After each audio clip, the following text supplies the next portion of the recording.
Salut les permas. Bon ben on est fin septembre là. Grosse tempête hier, avant-hier. Et j'ai attendu mon jour de repos pour venir faire un petit tour au jardin histoire de voir ce qui se passe.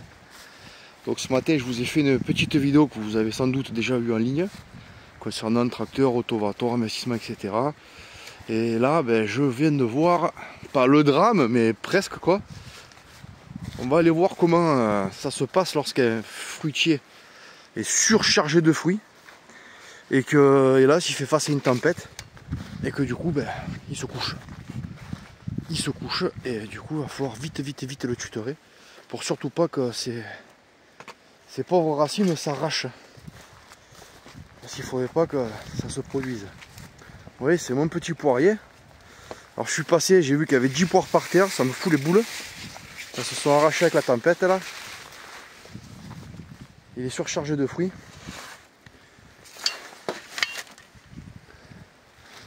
Regardez, surchargé de fruits. Et c'est pas des petits fruits. Ça fait presque plus que ma main quoi. Donc là j'ai pas le choix, il faut que je vienne les récupérer avant que ça tombe parce que j'en ai ramassé un peu trop par terre. Donc comment je fais pour récupérer ça?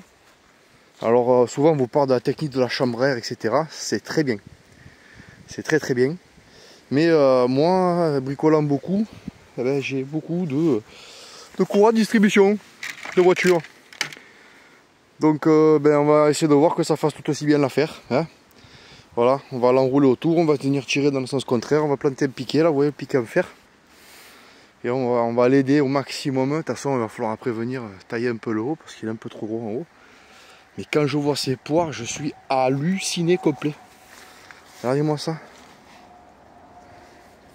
Vous voyez, quand je vous parle des tailles fructifères, c'est pas du vent, hein, c'est pas de la pipe. Hein, vous voyez, ça c'est sûr, hein, ça y est, c'est mis à produire le pépère là.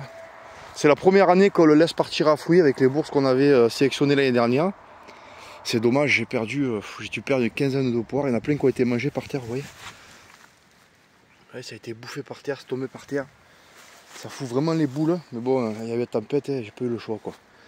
Bon, ben, tant pis, je vais les ramasser maintenant parce que dans la peur qu'il y ait encore une tempête et que je perde ma production quoi. Voilà, déjà que les fruits sont un peu comptés cette année. Allez. Bon ben c'est parti. Hein. Vous voyez aussi que là il est en train de défoncer la protection. Et ben moi ça me va bien hein, parce que finalement j'ai pas besoin d'y toucher. Il va grossir tranquille, il est à l'abri, il a vu de gros dégâts par les chevreuils là. Vous voyez, ça a bien cicatrisé. Bon mais c'est tout. Hein. Allez, je vais commencer à le tirer, on va voir ce que ça donne. Alors voilà, j'ai enfoncé mon piquet. Vous avez vu, c'était un piquet de 2 mètres. J'ai enfoncé plus d'1 mètre dans le sol, histoire d'avoir de la force pour le tirer. Et le gros avantage, c'est qu'il y a des crans là. Vous voyez, en haut. Et là vers le bas, je vais pouvoir mettre ma gaine, ça va être impeccable. Bon bah allez, je commence à tirer tout ça et puis on y va. Alors voilà comment on a procédé. Et voilà l'arbre qui est redressé. Et vous voyez comment il s'est mis à chercher le soleil quand il était penché, donc il va se redresser. Et ça, il faut le laisser au minimum au moins 2 ans. Le temps que ça aille le chercher en fait. Alors c'est vrai que c'est bien de les laisser forcer tout seul parce que du coup les racines en contrevent vont venir pousser par là. Mais là maintenant que je l'aide, il est possible qu'il faille installer 2 tuteurs en fait, vent dominant, quasiment de façon définitive. Parce que du coup, si je l'aide, c'est que ça allait trop loin. Alors c'est sûr que j'aurais pu le laisser et voir ce qui se passe. Mais en sachant ce que je sais, hein, le vent il s'engouffre par l'ouest là-bas. Et quand c'est tempête, hein, ça rigole pas. Donc j'ai pas envie de prendre de risque. La logique veut que ces racines, à force de forcer, un peu comme il oriente ses branches en haut là, eh ben, c'est pareil pour les racines. Il va aller chercher en fait dans ce sens là pour lutter contre le vent qui arrive face à lui. Mais on ne prend pas le risque, je préfère pas. Donc voilà, il est tutoré. Et puis ben, maintenant, je vais récolter donc ces poires. J'ai vu en même temps qu'il y avait énormément de bourses à fruits pour l'année prochaine. Donc il risque d'être encore plus chargé l'année prochaine. Donc là, à mon avis, ce qu'il va avoir, c'est la taille douce, le rabattage. Et puis c'est tout. Il n'y a pas de sélection, il n'y a que dalle. Juste de la forme en fait. Je dois le descendre parce que sinon il va commencer à me faire les fruits de plus en plus haut là. Et éloigner. Et moi je ne veux pas les éloigner des charpentières, vous voyez. Là, il n'y a pas d'équivoque là. Vous voyez bien que tout est proche du du tronc au maximum, proche des charpentières, c'est comme ça et c'est ce qu'on veut. Bon ben je vais récolter tout ça, puis on va voir ce que ça donne hein, dans la cagette. Je voulais vous montrer comment on les prélève aussi pour pas abîmer les bourses à fruits. Parce que ça va refaire, ouais, ça va refaire du fruit ça. Ça va refaire du fruit. Alors, regardez bien, on met le doigt ici, pas besoin d'outils, on vient surtout pas couper ici. Il faut qu'il se décolle proprement. Vous voyez? La laissant intacte. Il faut surtout pas abîmer et casser la bourse à fruits. Alors là vous faites une erreur monumentale. Et on est qu'au début de cette récolte là, regardez. On a déjà vraiment pas mal. Donc, je vais prendre même les petites, je m'en fous, on prend tout. De toute façon elle est tombée celle-là. Ça m'embête parce qu'elles sont pas tout à fait mûres. C'est dommage, mais bah, bon, dans une semaine de tempête là. Vous voyez, bien comme ça, de toute façon ça se décolle tout seul, hein. Il y a juste à appuyer au bon endroit, c'est comme les tomates. Hein. Voilà, ça se décolle tout seul, hein. C'est comme pour les tomates, c'est pareil. Hein. Tac.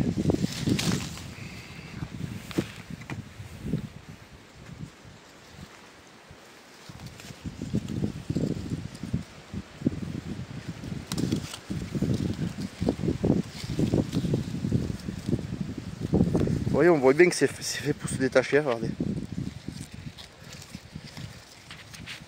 Ah, dans le principe, ça se mange tout de saison. Parce qu'on a un jardin qu'on peut manger du frais. Sinon, auquel cas, ben, il faut essayer de consommer quand même de saison. Parce qu'en fait, si on réfléchit au niveau physiologie humaine, eh ben, la nature est très bien faite. Les légumes sont produits en saison lorsque nous avons besoin de certains types de nutriments. En fait, par exemple, je sais pas, on va sortir de l'été, on va préparer l'hiver, eh ben, on aura des légumes qui vont être beaucoup plus riches en fibres, beaucoup plus lourds. En fait, quand on mange de saison, on aide déjà le corps à dire on va préparer une autre. Et souvent, quand on regarde le type de carence alimentaire qu'on a, eh ben, on peut vite corriger en fait en mangeant des choses de saison. Ça, il faut le savoir.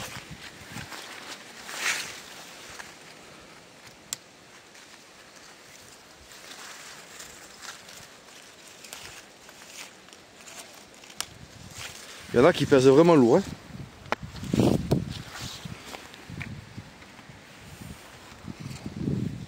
Voilà, donc je vous incite fortement à manger de saison. Si c'est la saison des tomates, on mange des tomates. On va pas chercher en plein hiver des tomates. C'est qu'en hiver, on n'a pas besoin de tomates. En hiver, on n'a pas besoin d'eau. Des tomates, quoi. On n'a pas besoin de leur type de nutriments, physiologiquement parlant.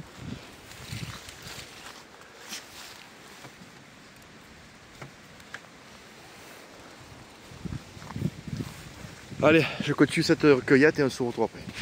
Bon ben voilà, c'est une partie de la récolte puisque je vous ai dit qu'il y en avait plus d'une dizaine qui étaient tombées. J'ai compté 53 ou 63, je sais plus une quinzaine à la maison.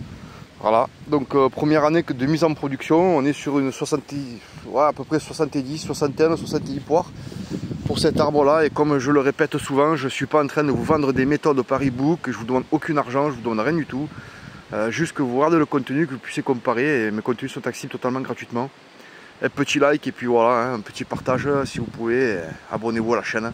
Si vous aimez mes contenus, c'est pas un problème. Je vends rien du tout, juste voilà. Je vous partage mes méthodes et mes techniques. Il y a peut-être mieux, je ne suis pas champion du monde, c'est sûr. J'ai rien inventé, c'est des choses que j'ai héritées en fait. Je suis peut-être pas hérité d'un grand château dans la Sarthe ou dans la Loire, mais en tout cas, on m'a pas mal boosté mes connaissances au niveau culture du jardin et des arbres fruitiers par mes grands-parents, que ce soit maternels ou paternels. Du coup, ça m'a permis d'avoir des bases que j'ai ensuite approfondies avec des bouquins, avec des connaissances sur le terrain. Et puis tout ça je le partage gratuitement sur la chaîne avec mes contenus totalement gratuits. Il n'y a pas plusieurs étages, il n'y a pas de contenu payant, il n'y a rien du tout. Il n'y a pas besoin de payer pour avoir ce genre de choses. Je n'ai pas non plus écrit un livre, je ne cherche pas à me faire connaître, personne ne connaît mon nom ni mon prénom, donc je suis quelqu'un d'anonyme totalement comme vous.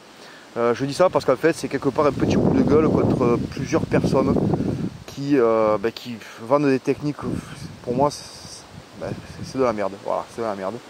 Ils vendent ça à un prix pas possible.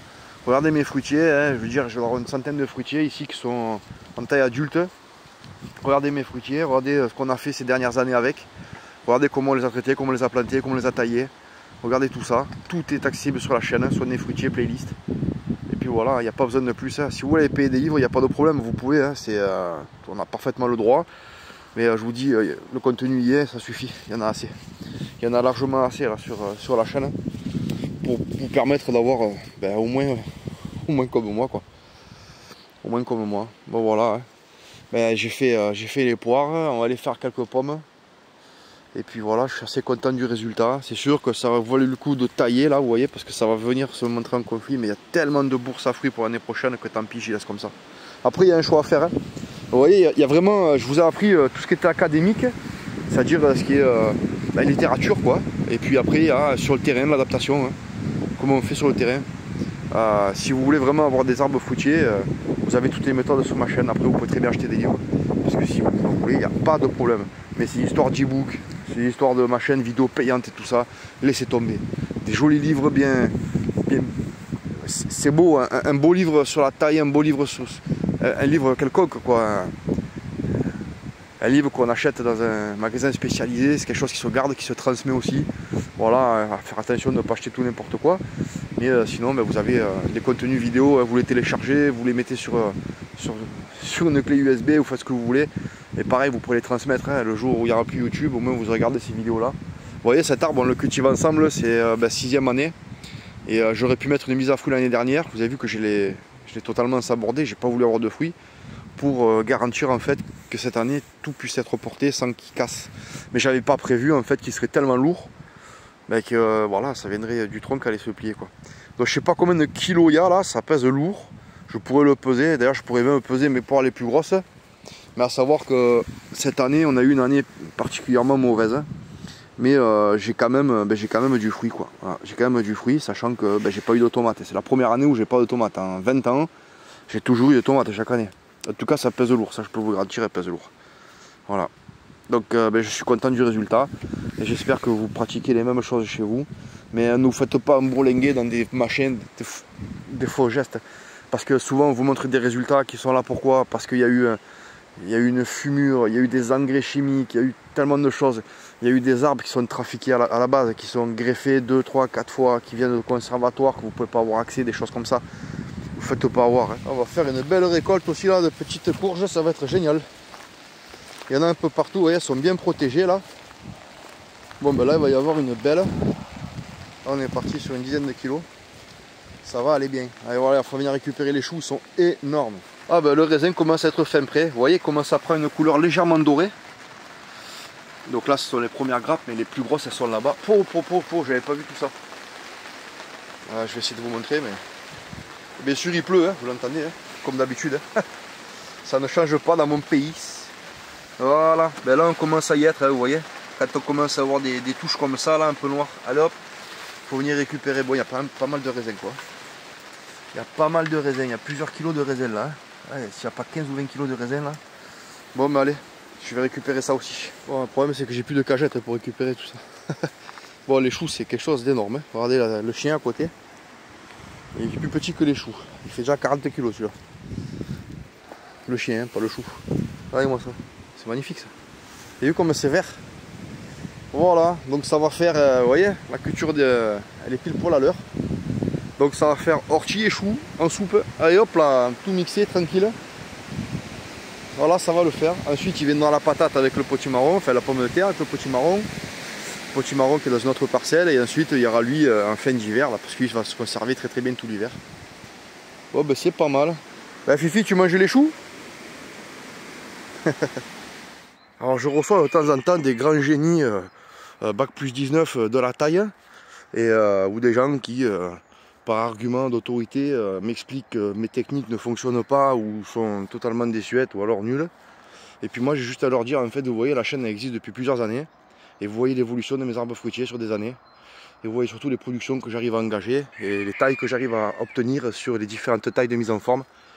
Voilà, donc le port global de la ramure, l'arbre comment il se comporte. Voilà, ce petit prunier, on a connu, c'était un petit chion. Vous voyez maintenant, bon, il est magnifique avec des charpentières puissantes là. Pas beaucoup de brindilles, beaucoup de branches. Voilà, on est parti de bouture, maintenant ça fait 1,50 m, 2 mètres de haut presque. 1,50 m, on va dire 1,50 m. Lui on est parti d'un noyau aussi. Voilà. Ah, tout ça, là, tout ça, on est parti de boutures, on est parti ouais, des boutures. Hein. Boutures, là-bas, le grand pêcher, on est parti d'un noyau, on l'a greffé. Là-bas, lui, là, on est parti d'une bouture.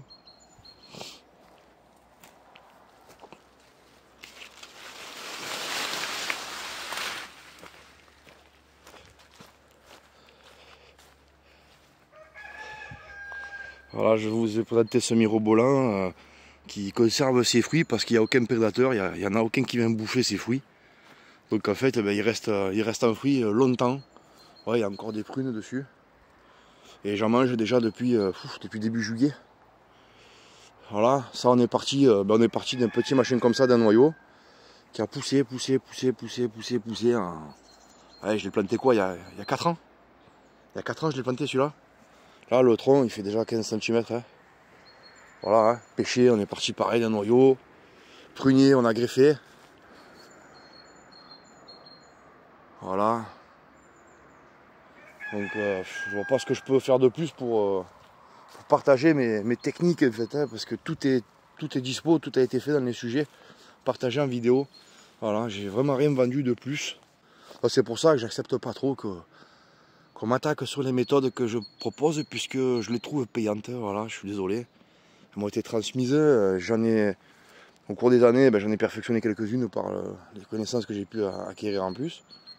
Mais je trouve que ça fonctionne. Après, c'est sûr, c'est pas de l'académique avec des données hyper techniques qui sont ouvertes à des scientifiques, quoi. Non, ça, c'est les techniques que je propose, elles sont vraiment pour monsieur tout le monde, quoi. Et on compte ceci, on coupe là, on attend un tel mois, on fait ça.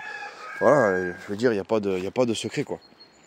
Il n'y a pas de secret, quoi. Allez, le petit chion qu'on a planté là, technique de plantation, je vous ai présenté, voilà, un chion de 2 ans. J'ai planté il y a 2 ans.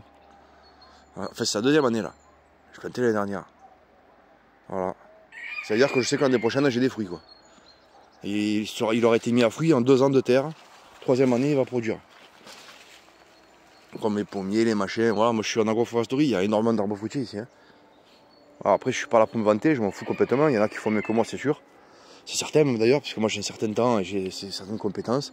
D'autres ont plus de temps, plus de compétences, j'en sais rien. Mais bon, voilà quoi. Ce qui est sûr, c'est que moi je suis pas en train de me battre avec personne. Voilà, je partage ce que je fais, moi, tout seul, ici. Il n'y a pas de trucage, il n'y a pas d'arbres fruitiers à 300 balles qui vient être planté là comme ça, qui vient d'une pépinière. Voilà, moi j'ai tout fait moi-même. Je vous ai montré d'ailleurs mes pépinières pendant 2 ans, 3 ans. Là maintenant je le fais plus. Vous avez compris pourquoi. Hein. Je le fais plus parce que j'ai plus de place. Le verger il est plein. Le jardin en agroforesterie il est plein. Donc j'ai plus besoin de faire de pépinière. Mais c'est sûr que je pourrais toujours le faire pour vendre des petits fruitiers. Mais c'est compliqué, c'est long quoi. C'est long et il faut être présent. Puis après, vendre quoi? Dans la technique que je me montre, que je propose, on multiplie les possibilités d'eux, mais on n'est jamais sûr du résultat. Quand on part de noyau, on n'est jamais sûr. Hein. Après, vous avez vu là-bas, j'ai un petit champ d'abricots que je contrôle, qui vont être prêts à la greffe. Ils ont déjà 2 ans de culture, ils font tous 2 mètres, 2 mètres 50. Et ça fait un sion parfait, ça fait de cette taille-là, nickel, le tronc là, pouf, je coupe, je greffe, ça va repartir comme une folie. Voilà, donc ça prend déjà 3 ans, voire 4 ans. Donc c'est plutôt des choses que je vais garder pour moi, que je vais offrir à la famille, des choses comme ça. Parce que pour faire un petit billet de 15 balles sur un machin comme ça, que je travaille pendant 3 ans, je suis pas un professionnel, je vais pas en faire 300 000. Donc ça vaut pas vraiment trop le coup, quoi. Pour moi, c'est pas le top du top, quoi. Voilà, par contre, vous connaissez très bien ma méthode dans le milieu dans lequel je suis, quoi. Hein. Je suis vraiment dans les bois, là. Il y a quelques hectares de bois autour de moi. Voilà, je pense que c'est ça qui fait que hein, c'est la liaison au sol. Même si je travaille la terre, même si je passe le motoculteur ou le rotavator ou le tracteur. Hein. Ah, je ne suis plus avec la grolinette. Avec les surfaces que j'ai, je ne suis plus avec la grolinette. Au tout début, le jardin que je présentais, il était juste là. C'était le carré là, qui était là, au tout début, arrivé ici. Il a fallu débroussailler, arracher les arbres, arracher tout ça, et voilà, petit à petit quoi. Donc vous voyez, même avec des méthodes peut-être un peu agressives, on arrive quand même à faire des choses selon le milieu dans lequel on se trouve, quoi. Après, moi j'ai pas un petit jardin urbain, 100, 200, 300 mètres carrés, où je vous présente des légumes qui poussent dans des terreaux soi-disant fait maison, avec surtout beaucoup de fertilisants industriels ou quoi. Pour certains, hein, je dis pas pour tous, parce qu'il y en a qui fabriquent leur terreau bien sûr. Ah, moi il n'y a pas de chiquet quoi, c'est comme je vous le présente, y a pas de... je suis pas là pour faut faire de l'illusion de la paillette. Il y a plein de choses qui ne marchent pas, je le dis. Mais quand ça fonctionne, je le partage. Alors du coup, je suis assez fier. Moi, je suis quelqu'un de simple, quoi. Je viens d'une famille d'ouvriers. Ils plantaient des arbres fruitiers longtemps avant moi. Ça a commencé même avec le père de mon arrière-grand-père, qui avait un verger et qui le cultivait dans Marseille, là. Voilà. Et de l'autre côté, il faisait pareil. Donc voilà, c'est tout. Après, moi, je suis pas un génie. Je fais qu'appliquer ce qu'on m'a montré et j'observe, quoi. C'est vraiment les règles fondamentales de la permaculture, quoi. J'observe. Après, il y a toujours le dogme permaculture. Ah, j'ai fait des vidéos, hein. Qu'est-ce que la permaculture? Voilà, bon. Allez, à vous de voir. Il y a, je sais plus, il y a 80 pieds de fraises là. Voilà, ben écoute, ils sont là. Je vais bientôt les planter. Voilà. Là, je cultive encore des arbres en pot. Voilà. Ça, c'est moi qui ai planté, noyaux. C'est des noyaux, ça. Ça, c'est greffé. Ça, c'est greffé, voilà. Hein. Là, j'ai les poireaux. Je vais les repiquer, tranquille. Voilà. Bon, il n'y a pas de chiquet, quoi. C'est pas une vidéo explicative de quoi que ce soit. Hein. Ouais, il y a encore des arbres en pot, là. Donc, et disons que j'ai beaucoup moins de temps pour faire des vidéos aussi, hein, ça c'est sûr. Hein. Donc maintenant, je me limite vraiment au minimum, c'est-à-dire le principe de fonctionnement de mon jardin, quoi. Je coupe l'herbe, je plante ça quand c'est obligatoire, je fais ci, je fais ça, voilà. Les arbres fruitiers, maintenant, qui sont implantés, qui sont tous en terre, il y a beaucoup moins d'obligations. Si je foire une année, que j'ai pas le temps, que j'ai pas taillé, c'est pas grave. Ça va se fortifier comme ça, et l'année d'après, je vais venir tailler. Par contre, au tout début, quand on les implante, c'est super important pour avoir cette forme là, cette forme, vous voyez, fourche là et là, et ici un V. C'est à peu près la forme que je prends dans tous mes fruitiers. Voilà, tout ce que je vais faire monter comme ça, plein vent, je les fabrique ainsi. Sinon, je garde des arbres pompons courts, voilà. Bon, les copains, sur ce, je pense que lundi assez, la vidéo est assez longue.